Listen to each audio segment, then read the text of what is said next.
ଭାରतर pyramid जनसंख्या pyramid रे महिला संख्या अच्छी किंतु पुरुषों संख्या कहीं खाली अच्छी दीटा घर देख जो मानकर बयस 80 रु 84 और 85 वर्ष ऊर्ध से घर पुरुष भागटा खाली अच्छी देखिपो ये खाली अच्छी पचारा दीदी ये खाली कौन पे अच्छी मुझे बढ़िया प्रश्न पचारि पिलाटी तो साधारण भाव जदि आम देखा समग्र विश्व रे महिला मानकर संख्या जेतिकी एवं पुरुष मानकर संख्या जेतिकी पुरुष मानकर बंचीबार आयु साधारणतः महिला मानक ठारू कम कहीं कम तो पिला माने आम पॉपुलेशन पिरामिड रे तार स्ट्रक्चर देखिबा एबे विभिन्न देशर पॉपुलेशन पिरामिड रो स्ट्रक्चर केमिति एवं पॉपुलेशन पिरामिड को देखिकी आमे से देशर जनसंख्यार संरचना बा संरचना किपरि जनसंख्या रही ताको आमे जानि परिबा तो आमे जनसंख्या पॉपुलेशन पिरामिड रे बुझिले जे तार एक्स एक्सिस एवं वाई एक्सिस एक्स एक्सिस रे जनसंख्यार शतकड़ा बा जनसंख्या भी रहे एवं वाई एक्सिस रे बयस श्रेणी एवं पिरामिड रो वाम पार्श्व रे पुरुष एवं दक्षिण पार्श्व रे बा डाहाण पार्श्व रे महिला बा स्त्री मानकु रखा जाय थाए तो गोटे विकासशील देश एवं विकसित देश एवं अनुन्नत देश कि उन्नत देश से मानकर पिरामिड केमिति हबो आमे केमिति जानिबा तो साधारण भाव देखा गले प्रत्येक देशर पिरामिड रो तल अंश रे शिशु मानक रखा जाय थाए जो मानकर बयस श्रेणी 0 रु 14 वर्ष एवं ता उपरे 15 वर्ष रु अधिक 65 वर्ष बयस पर्यंत रखा जाय थाए वर्किंग पॉपुलेशन जो मानक कार्यक्षम जनसंख्या बोली कहबा से माने इंडिपेंडेंट एवं ता सभा ऊपर रही थाए हमर ओल्डर पॉपुलेशन जो मानक आमे कहबा निर्भरशील जनसंख्या बा डिपेंडेंट पॉपुलेशन तो साधारणतः प्रत्येक देशर पिरामिड रे एई भली तथ्य थाए तो आमे यदि जेकोसी देशर पिरामिड को आमे लक्ष्य करिबा गोटे देशर पिरामिड रो आमे से देशर आर्थिक स्थिति से देशर जनसंख्या से देशर श्रमिक गोष्ठी अच्छी कि नहीं केते महिला केते पुरुष केते जनसंख्या को ग्रुप रो ए सब आमे जानि परिबा तो एटी देख एटा वर्तमान एटा होची तुमको मु दुईटी देशर दुईटी जनसंख्या पिरामिड भितर तुलना देबी ये होची केनिया देशर पिरामिड केनिया जनसंख्या पिरामिड देख ए देशर पिरामिड को जदि आमे लक्ष्य करिबा तार तले 0 रु 4 वर्षर बयसर पिलांक संख्या अधिक अर्थात birth rate high birth rate बहुत जनसंख्या बहुत शिशु अच्छा से देश में किंतु आम जदि ऊपर को जीवा 5 रु 9 वर्ष 10 रु 14 वर्ष 15 रु 19 वर्ष देख शिशु मान संख्या बहुत 10 रु 14 वर्ष शिशु मान संख्या जो मान को ग्रीन रे रखी शिशु मान संख्या तो बहुत किंतु परवर्ती समय रे सेमानकर मृत्यु रेट मध्य अधिक जा फल कि एटा गोटे त्रिभुजाकार सेप रहुची त्रिभुजाकार सेप तेणु ए देश रे शिशु मानकर संख्या अधिक अर्थात जन्म हार अधिक मृत्यु हार भी अधिक अर्थात जो हार रे पिला शिशु जन्म होउचंदी से हार रे सेमानकर जीवनर जो बंचिबार शैली मेडिकल फैसिलिटी एवं तांकर सैनिटेशन ए सब अभाव रु शिक्षार अभाव रु सेमानकर जीवन अधिक दिन से माने बंची पारु नाहंती जा फल कि बहुत लोग ओल्ड एज को जाई पारु नाहंती देख तलटा पूरा चौड़ा एवं ऊपर आड़ को पूरा अणओसारिया ओल्डर पीपुल नाहंती तो जनसंख्या पिरामिड रो तो आमे जानले जे दुईटी तीन गोष्ठी को दर्शा जाई थाए गोटे होची 0 रु 14 वर्ष एवं 15 वर्ष रु 65 वर्ष एवं 65 वर्ष रु ऊर्ध्व जो मान को ओल्डर पॉपुलेशन बोली कहा जाए तेणु निर्भरशील जनसंख्या दुई प्रकार दुईटी श्रेणीभुक्त गोटे होची निर्भरशील कम बयसर पिला 15 वर्ष रु कम एवं निर्भरशील वयस्क लोक संख्या जोटा जो मानकर बयस 65 वर्ष रु ऊर्ध्व हम भारत में ओल्डर पॉपुलेशन कहले आम साधारणतः 60 वर्ष रु ऊर्ध्व बोली भावुचे तो देख ये जो केनिया देशर जनसंख्या को जदि हम पिरामिड को देखा शिशु जन्म हार अधिक किंतु वृद्धों संख्या मध्य कम अर्थात जेतिकी हार रे शिशु जन्म होउचंदी सेमानंकर मृत्यु धीरे धीरे धीरे धीरे परवर्ती बयस रे सेमाने मृत्युवरण कोनोसी ना कोनोसी कारणरू करूचंदी से मेडिकल फैसिलिटी अभाव हो शिक्षार अभाव हो कि जीवनशैली रे किछि त्रुटि थाउ कोनोसी ना कोनोसी कारणरू सेमाने अधिक दिन बंची पारु नाहंती जा फल रे कि ओल्डर पॉपुलेशन को संख्या मध्य कम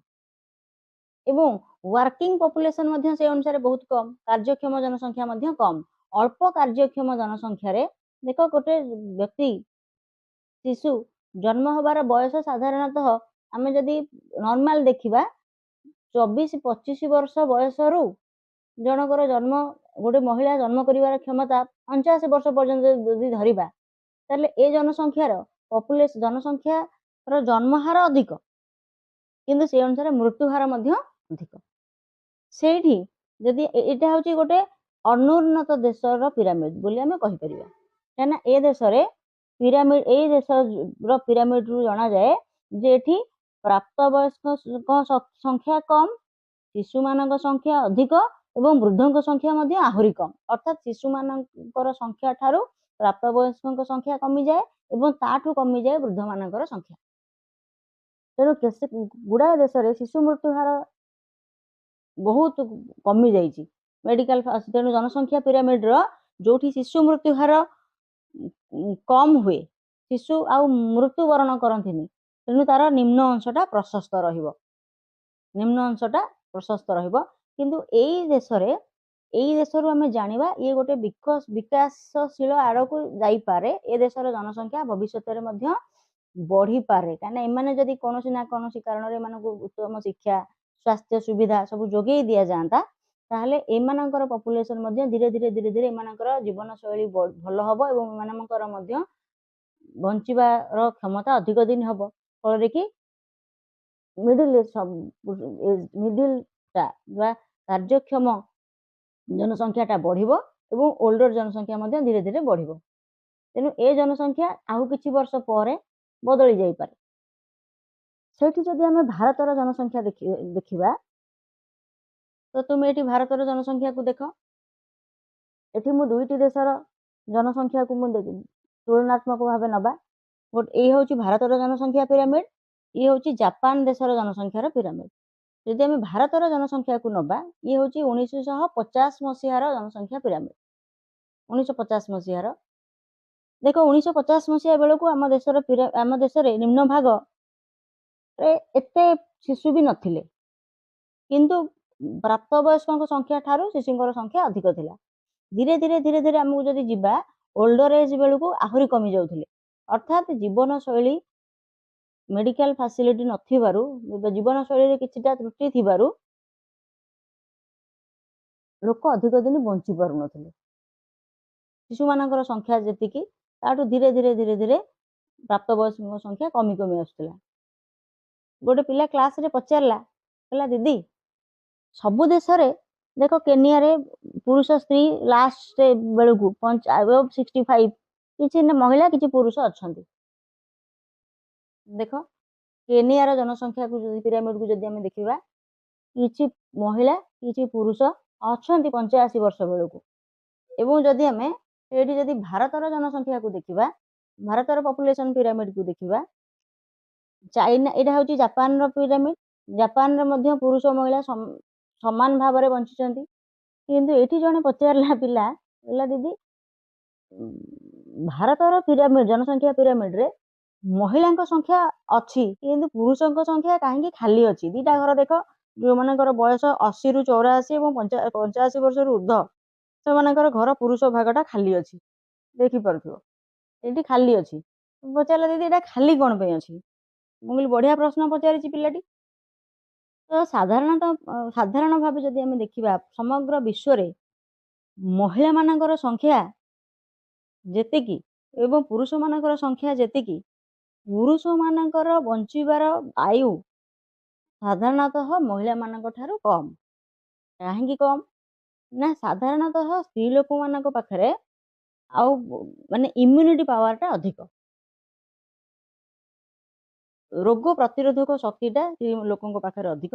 एवं पुरुष लोक माने साधारणतः बाहर को जाती काम करने ହାଇ ରିସ୍କରେ ସେମାନେ କାମ କରନ୍ତି, ଡ୍ରାଇଭିଂ କରନ୍ତି, ମଦ ପିଅନ୍ତି, ବିଭିନ୍ନ କାରଣରୁ ଏଇ ସ୍ଥାନ ଖାଲି ପଡ଼ିବାର ଗୋଟିଏ କାରଣ ନୁହଁ, ବହୁତ କାରଣ ୟା ପଛରେ ଥାଇପାରେ। ପୁରୁଷମାନେ ସାଧାରଣତଃ ବାହାରକୁ ଗଲେ କାମ କରିବା ପାଇଁ ଗାଡ଼ିରେ ଯାଉଛନ୍ତି, ଆକ୍ସିଡେଣ୍ଟ ହେଲା, ସେମାନେ ତ ବେଶୀ ଏବେ ସିନା ମହିଳାମାନେ ଗାଡ଼ି ଚଲେଇଲେଣି, ସବୁଆଡ଼କୁ ଯାଉଛନ୍ତି, ଆଗରୁ ତ ଚଲଉନଥିଲେ। ପୁରୁଷମାନେ ହିଁ ବାହାରକୁ କାମ କରିବାକୁ ଯାଉଥିଲେ, ପୁରୁଷମାନେ ହିଁ ଡ୍ରାଇଭିଂ କରିକି ବାହାରକୁ ଯିବେ, ପୁରୁଷମାନେ କାମ କରିବାକୁ ଯିବେ, ଖଣି ଖାଦାନରେ କାମ କରିବେ, ଯୁଦ୍ଧ କରିବାକୁ ପୁରୁଷମାନେ ଯିବେ। ତ ପୁରୁଷମାନଙ୍କର ବିଭିନ୍ନ କାରଣରୁ ମୃତ୍ୟୁବରଣ ମଧ୍ୟ ହେଇଯାଉଥିଲା। ଏବଂ ପୁରୁଷମାନଙ୍କର ଆଉ ଗୋଟେ କାରଣ ହେଲା ସାଧାରଣତଃ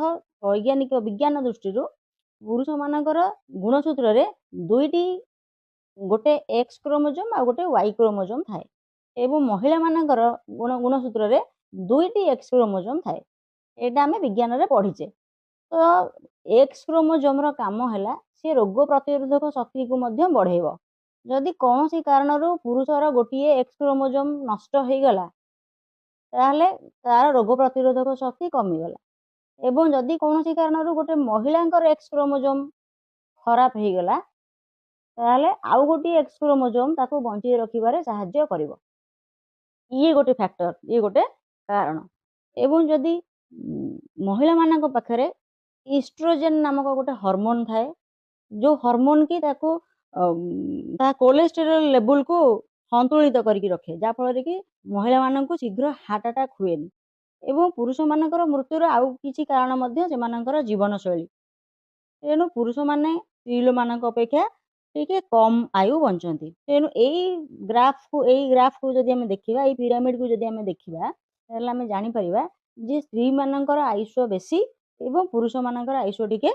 କମ୍। କିନ୍ତୁ ବର୍ତ୍ତମାନ ପାଖାପାଖି ଏବେ ମେଡ଼ିକାଲ ଫାସିଲିଟି ବଢ଼ିଲାଣି ଏବଂ ଜୀବନଶୈଳୀରେ ପରିବର୍ତ୍ତନ ଯୋଗୁଁ ବର୍ତ୍ତମାନ ପିରାମିଡ୍ 2025ର ଯଦି ଆମେ ପିରାମିଡ୍ ଦେଖିବା, 2025ରେ ଯେଉଁ ଏଷ୍ଟିମେଟ୍ କରାହେଇଛି ପିରାମିଡ୍, ମୁଁ ତୁମକୁ ସେଇଟା ମଧ୍ୟ ଦେଖେଇବି। ସେ ପିରାମିଡ୍ରେ ମହିଳାଙ୍କ ତୁଳନାରେ ପୁରୁଷମାନେ ବଞ୍ଚିଛନ୍ତି। ଏଇଟା 1950 ମସିହାର ପପୁଲେସନ୍ ପିରାମିଡ୍, ଭାରତ ଜନସଂଖ୍ୟା ପିରାମିଡ୍। ତେଣୁ ଏଠି ମହିଳାମାନଙ୍କର ସଂଖ୍ୟା ତୁଳନାରେ ପୁରୁଷମାନଙ୍କର ସଂଖ୍ୟା ନାହିଁ। ଏବଂ ଏଇ ପିରାମିଡ୍ରୁ ଆମେ ଦେଖିଲେ ଜାଣିପାରିବା ଯେ ଭାରତରେ କ'ଣ ସମଗ୍ର ବିଶ୍ୱରେ ମହିଳାମାନଙ୍କର ସଂଖ୍ୟା ଓଲ୍ଡର ଏଜ୍କୁ ବେଶୀ ଥାଏ, ପୁରୁଷମାନଙ୍କର ସଂଖ୍ୟା କମ୍ ଥାଏ। ଏବଂ ଭାରତରେ ସାଧାରଣତଃ ମହିଳାମାନଙ୍କର ବିଧବା ସ୍ତ୍ରୀ ଲୋକଙ୍କର ସଂଖ୍ୟା ମଧ୍ୟ ଅଧିକ ବୋଲି ଆମେ ଅନୁମାନ କରିପାରିବା। କାହିଁକି? ଯେହେତୁ ଓଲ୍ଡର ଏଜ୍ ବେଳକୁ ମହିଳାମାନେ ହିଁ ବଞ୍ଚିଛନ୍ତି, ପୁରୁଷମାନଙ୍କର ସଂଖ୍ୟା ଖାଲି, ତ ଅବଭିୟସଲି ସେମାନେ ବିଧବା। ତେଣୁ ଏମାନଙ୍କର ସଂଖ୍ୟା ମଧ୍ୟ ଅଧିକ ବୋଲି ଆମେ ପପୁଲେସନ୍ ପିରାମିଡ୍ରୁ ମଧ୍ୟ ଜାଣିପାରିବା। ଜାପାନ ଦେଶର ପିରାମିଡ୍କୁ ଦେଖିବା, ତାହେଲେ ଜାପାନ ଦେଶରେ ଦେଖ, ଭାରତର ପିରାମିଡ୍ ହେଉଛି ଏକ୍ସପାନ୍ସିଭ୍, ଅର୍ଥାତ୍ ତାର ତଳଟା ହେଉଛି, ବେସ୍ଟା ହେଉଛି ବଢ଼ିବାର ସମ୍ଭାବନା ଅଛି। କେନିଆର ମଧ୍ୟ ଏକ୍ସପାନ୍ସିଭ୍, ଇଣ୍ଡିଆର ମଧ୍ୟ ଏକ୍ସପାନ୍ସିଭ୍। କିନ୍ତୁ ଦେଖ ଜାପାନ ହେଉଛି ଗୋଟେ ବିକଶିତ ଦେଶ, ତାର ପପୁଲେସନ୍ କାର୍ଯ୍ୟକ୍ଷମ ଜନସଂଖ୍ୟାଙ୍କର ସଂଖ୍ୟା ଠାରୁ ଶିଶୁମାନଙ୍କର ସଂଖ୍ୟା କମ୍, ବୃଦ୍ଧମାନଙ୍କର ସଂଖ୍ୟା ମଧ୍ୟ ଧୀରେ ଧୀରେ ବଢ଼ିବ। କାହିଁକିନା ଏଇ ଲୋକମାନେ ଆଉ କିଛି ବର୍ଷ ପରେ ସେମାନେ ସବୁ ବୃଦ୍ଧ ହେବେ, ବୃଦ୍ଧଙ୍କ ସଂଖ୍ୟା ବଢ଼ିବ, କିନ୍ତୁ ଛୁଆମାନଙ୍କର ସଂଖ୍ୟା ସେଇ ଅନୁସାରେ ବଢ଼ୁନାହିଁ। ତେଣୁ ଭବିଷ୍ୟତରେ ଏଇ ଯେଉଁ ଜାପାନର ଦେଶର ପିରାମିଡ୍, ତ ସଂଖ୍ୟାରେ ବୃଦ୍ଧଙ୍କ ସଂଖ୍ୟା ବଢ଼ିବ, ବହୁତ ବଢ଼ିଯିବ ଏବଂ ଶିଶୁମାନଙ୍କର ସଂଖ୍ୟା ନଥିବ। କାର୍ଯ୍ୟକ୍ଷମ ଲୋକଙ୍କର ସଂଖ୍ୟା ମଧ୍ୟ ଧୀରେ ଧୀରେ କମିଯିବାର ସମ୍ଭାବନା ଅଛି। ସେଥିପାଇଁ ଚାଇନା ହେଲା, ଜାପାନ ହେଲା, ଇଟାଲୀ ହେଲା, ଏସବୁ ବିକଶିତ ଦେଶ ଗୁଡ଼ିକ, ୟୁରୋପିଆନ୍ କଣ୍ଟ୍ରିର ବହୁତ ଦେଶ, ସେମାନେ ସବୁ ୱାନ୍ ଚାଇଲ୍ଡ ପଲିସି, ଗୋଟିଏ ସନ୍ତାନ ଜନ୍ମ କରିବାର ଯେଉଁ ପଦ୍ଧତିକୁ ଆପଣେଇକି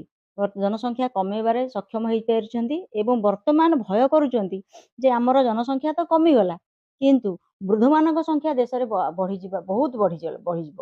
ଯାହାଫଳରେ କି ବୃଦ୍ଧମାନଙ୍କ ପାଇଁ ଯେଉଁ ସହାୟତା ଦେବା କଥା, ଆମେ ଜାଣିଛେ ଯେ ନିର୍ଭରଶୀଳ ଜନସଂଖ୍ୟା ବା ଡିପେଣ୍ଡାଣ୍ଟ ପପୁଲେସନ୍ ଦୁଇ ପ୍ରକାରର। ଗୋଟେ ହେଉଛି 0ରୁ 15 ବର୍ଷ